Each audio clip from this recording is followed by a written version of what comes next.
കുഞ്ഞാട് പോയതാം പാതയിലവനെ എന്നും അനുഗമിച്ചോടി വരെ.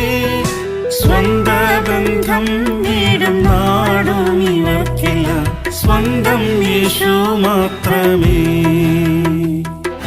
സ്വന്ത ബന്ധം നേടും നാടും ഇവർക്കില്ല, സ്വന്തം യേശു മാത്രമേ. സ്തോത്രം.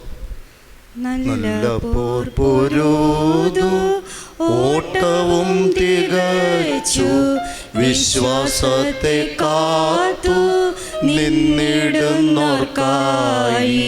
നല്ല പോർ പൊരുതു ഓട്ടവും തികച്ചു, വിശ്വാസത്തെ കാത്തു നിന്നിടുന്നോർക്കായി.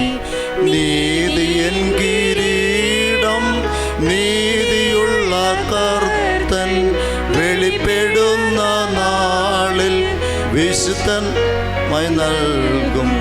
നീതിയൻ കിരീടം നീതിയുള്ള കർത്തൻ വെളിപ്പെടുന്ന നാളിൽ പ്രതിഫലമായി നൽകും.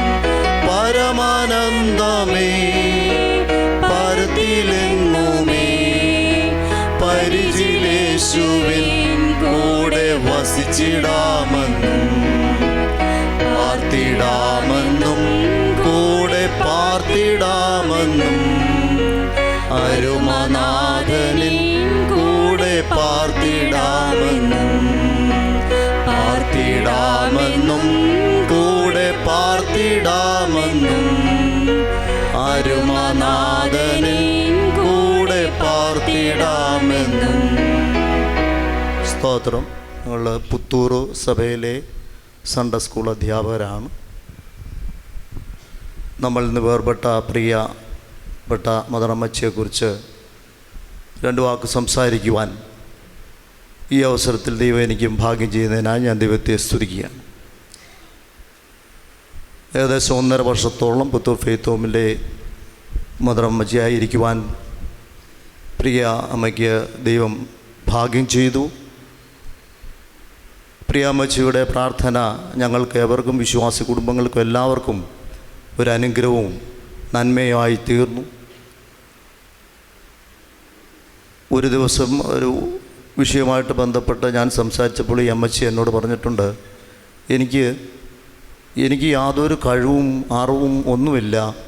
ഞാൻ ഈ വിശ്വാസത്തിൽ വന്നപ്പോൾ ഒരു കഴുതയെപ്പോലെ പണികളേറെ ചെയ്തിട്ടുണ്ട്. എന്നെ പറക്കോട് വിശ്വാസമായിട്ടിരുന്നപ്പോൾ അന്നത്തെ മദർ നീ ഒരു കഴുതയാടി, നിനക്കതിനെ കഴിയൂ എന്ന് പറഞ്ഞതായിട്ട് ഞാൻ ഓർക്കുകയാണ്. അത്രമാത്രം ഈ 45 വർഷത്തോളം ഒരു കഴുതയെപ്പോലെ ശുശ്രൂഷയുടെ സിംഹഭാവവും ചെയ്ത് വിശ്വാസികൾക്കും സമൂഹത്തിനുമൊക്കെയും നല്ല ശുശ്രൂഷയായി തീരുവാൻ ഈ പ്രിയാമ്മച്ചിക്ക് ദൈവം സഹായിച്ചു. ഞങ്ങൾക്ക് എല്ലാവർക്കും ഒരു അനുഗ്രഹമായിരുന്നു. തനിക്ക് വച്ചിരിക്കുന്ന അവകാശത്തിലേക്ക് ചേർക്കപ്പെട്ടതിനാൽ ഞാൻ ദൈവത്തെ സ്തുതിക്കുകയാണ്. ദുഃഖിതരായിരിക്കുന്ന കുടുംബാംഗങ്ങളെയും ഒക്കെ സർവശക്തനായ ദൈവം ആശ്വസിപ്പിക്കട്ടെ. ഞാൻ എൻ്റെ സാക്ഷിയിൽ നിന്ന് നിർത്തുന്നു. സ്തോത്രം. ദൈവനാമത്തിന് നന്ദിയോടെ സ്തോത്രം ചെയ്ത് സ്തുതിക്കുന്നു. വിശുദ്ധന്മാരുടെയും ദൈവമക്കളുടെയും മുൻപാകെ സാക്ഷിയായി നിർത്താൻ ദൈവം സഹായിച്ച കൃപയ്ക്കായി സ്തുതിക്കുന്നു, സ്തോത്രം ചെയ്യുന്നു. മദറിനെ പറ്റി 2 വാക്ക് പറയുവാൻ ഞാനും ആഗ്രഹിക്കുന്നു. അടിയങ്ങൾക്ക് ഈ 1.5 വർഷക്കാലം ഒരു മാതാവ്, നല്ലൊരു മാതാവായി അടിയങ്ങൾക്ക് ഉണ്ടായിരുന്നു. എപ്പോഴും അടിയങ്ങളോട് അമ്മച്ചിയുടെ അനുഭവ സാക്ഷ്യങ്ങളൊക്കെയും അടിയങ്ങളോട് പറയുന്ന ഒരു സ്വഭാവം അമ്മച്ചിക്കുണ്ട്. അമ്മച്ചിക്ക് വലിയ കഴിവോ പ്രാപ്തിയോ ഒന്നുമില്ലാത്ത ഒരു അവസ്ഥയാണ് അമ്മച്ചി എപ്പോഴും ഞങ്ങളോട് പറയുന്നത്. അതുപോലെ ഈ കൺവെൻഷൻ്റെ സൺഡേ സ്കൂൾ ജാഥയുടെ അന്ന് ഞങ്ങൾ ജാഥ കഴിഞ്ഞ് അവിടെ ചെന്നപ്പോൾ മദർ നല്ല സുബോധത്തോടെ ആ കസേരയിൽ അവിടെ ആ കുശിനിയുടെ സൈഡിലിരിക്കുകയായിരുന്നു. ഞങ്ങളെ കണ്ടപ്പോൾ പറഞ്ഞു, ഞങ്ങൾക്ക് ചായയൊക്കെ ഇട്ട് തരുവാൻ പറഞ്ഞു. ഞങ്ങൾ അതൊക്കെ കഴിച്ചിട്ട് പറഞ്ഞു, നിങ്ങളവിടെ ചെന്ന് ആരാധനയ്ക്കിരിക്കെ എനിക്കൊരാൾ മതി, ഒരാൾ മാത്രം എൻ്റെ അരികിൽ നിന്ന് മതി എന്ന് പറഞ്ഞു. അങ്ങനെ ആരാധന നടന്നുകൊണ്ടിരുന്നപ്പോൾ മദറിന് വല്ലാത്ത അസ്വസ്ഥത തോന്നി. 2-3 സഹോദരിമാരും എല്ലാവരും ഒഴികെ ചെന്നു ശുശ്രൂഷിച്ചു. മരണമായിരുന്നു അന്നേരം സംഭവിച്ചത്. ശുശ്രൂഷിച്ചു. അന്നേരം തിരികെ ആ മരണം മാറി അവിടുന്ന് ജീവനിട്ടു. പിന്നത്തെ അവസ്ഥ അമ്മച്ചിക്ക് നല്ല സൗഖ്യമില്ലാത്ത അവസ്ഥയായിരുന്നു. അവിടുന്ന് കൺവെൻഷനൊക്കെയും അവിടെ നിൽപ്പാൻ കഴിയാതെ ഇവിടെ കൊണ്ടുവന്നു. ഇവിടെ എല്ലാവരും ശുശ്രൂഷിപ്പാനൊക്കെ ഉണ്ടായിരുന്നു. അവിടുന്ന് പിന്നെ മാസയോഗമായപ്പോൾ അമ്മച്ചി പറഞ്ഞു, എന്നെ അങ്ങ് പുത്തൂര് കൊണ്ടുപോയാൽ മതി. അങ്ങനെ ഞങ്ങൾ മാസയോഗം കഴിഞ്ഞ് അവിടെ ചെന്നപ്പോൾ അവിടെ കൊണ്ടുവന്നു. അവിടുന്ന് അമ്മച്ചി ഒരു ഞായറാഴ്ചയായിരുന്നു ഇങ്ങനെ വന്നത്. കഴിഞ്ഞ ദിവസം സഭായോഗത്തിന് നല്ല ആരാധന നടന്നുകൊണ്ടിരിക്കുകയാണ്. ഞാനും 2 സഹോദരിമാരും അമ്മച്ചിയുടെ അനിയത്തിയും മാത്രമേ അമ്മച്ചിയുടെ അരിക്കലുള്ളായിരുന്നു. സഹോദരങ്ങളെല്ലാം ഉണ്ടായിരുന്നെങ്കിലും അപ്പുറത്തെ റൂമിലായിരുന്നു.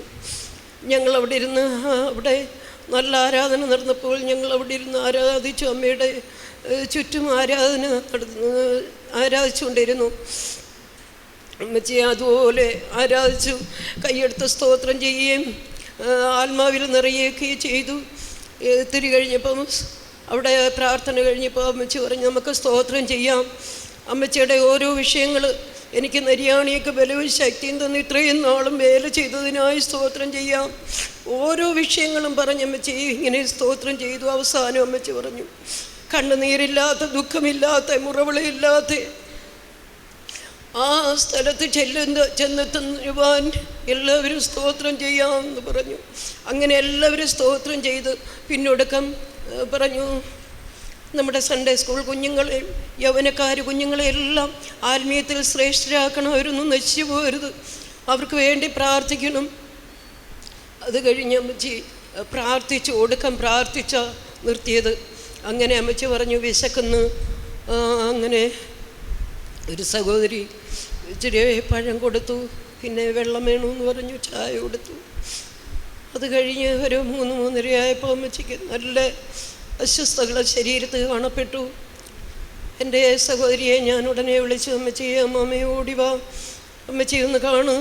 ഞങ്ങൾ 3-4 പേരേ ഉള്ളായിരുന്നു. ആത്മാവിൽ നിറഞ്ഞു. അപ്പച്ചൻ വന്നു, ആത്മാവിൽ നിറഞ്ഞ് പ്രാർത്ഥിച്ചു. അത് കഴിഞ്ഞു വല്യപ്പച്ചൻ പ്രാർത്ഥിച്ചു. അത് കഴിഞ്ഞ് ശകലം കഴിഞ്ഞപ്പോൾ അമ്മച്ചി വല്ലാത്ത ഒരവസ്ഥ കാണിച്ചു. ശകലം ഒരു കുറുകുന്ന ഒരവസ്ഥ. അമ്മമ്മേ, ഞങ്ങളെല്ലാവരും ആത്മാവിൽ നിറഞ്ഞ് പ്രാർത്ഥിച്ച് ശകലം നേരം കഴിഞ്ഞപ്പോൾ അമ്മച്ചി ദൈവത്തിന് പ്രിയ വെച്ച് കർത്താവിൻ്റെ സന്നദ്ധിയിൽ ചേർക്കപ്പെട്ടു. കർത്താവ് ഇത്രത്തോളം അടിയങ്ങൾക്കൊരു മാതാവിനെ എത്രന്നോ കഷ്ടതയില്ലാതെ മുറവിളിയില്ലാത്ത നാട്ടിലേക്ക് എത്തുവാൻ ദൈവം സഹായിച്ച കൃപയ്ക്കായി സ്തുതിക്കുന്നു, സ്തോത്രം ചെയ്യുന്നു. ഇതുപോലെ ഒരു കടന്നുപോക്ക് അടിയങ്ങൾക്കും നടത്തി തരുവാൻ ദൈവമക്കളുടെ പ്രാർത്ഥനയും വിശുദ്ധന്മാരുടെയും പ്രാർത്ഥനയും ചോദിച്ചുകൊണ്ട് സാക്ഷിയിൽ നിർത്തുന്നു.